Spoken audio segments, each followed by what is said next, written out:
More than 1,000 desperate migrants from Myanmar and Bangladesh have landed on shores in Malaysia and Indonesia in recent days. Many more are still at sea. With a new crackdown on smuggling havens in Thailand, the crews abandoned ship. Jeffrey Labovitz, the chief of mission in Thailand for the International Organization for Migration, wants Southeast Asian governments to rescue those stranded. People have to get off these boats. Every day we know there'll be more people who are more vulnerable and people will die.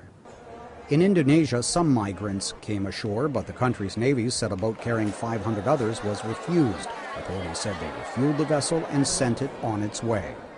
Phil Robertson of Human Rights Watch finds that disturbing. That kind of approach holds the seeds of disaster in response for this Rohingya flotilla that now needs to be found and assisted.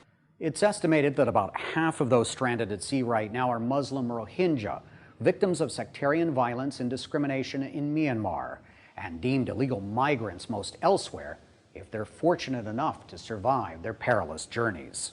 Feces gets in their water, they don't have bathroom breaks. They're stuffed underneath ships often. If anyone acts up, they can be thrown overboard at any time and certainly will be beaten. The plight of Myanmar migrant Muhammad Hussein, who came ashore this week in Aceh, Indonesia, is typical. It took us 2 months on a small boat to reach Thailand, where we were captured and held on our boat for 20 days by what I believe is Thailand's Navy. Although we requested food and water, they gave us only very little. If we asked for more, they beat us. We requested to go to Malaysia, but they refused. The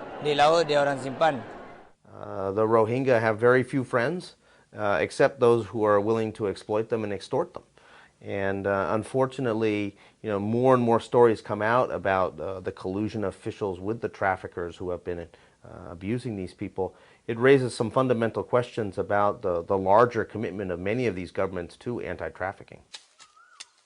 After the discovery of mass graves and so-called slave camps in the jungles of southern Thailand, the military junta has vowed to quickly eradicate the smuggling networks. Steve Herman, VOA News, Bangkok.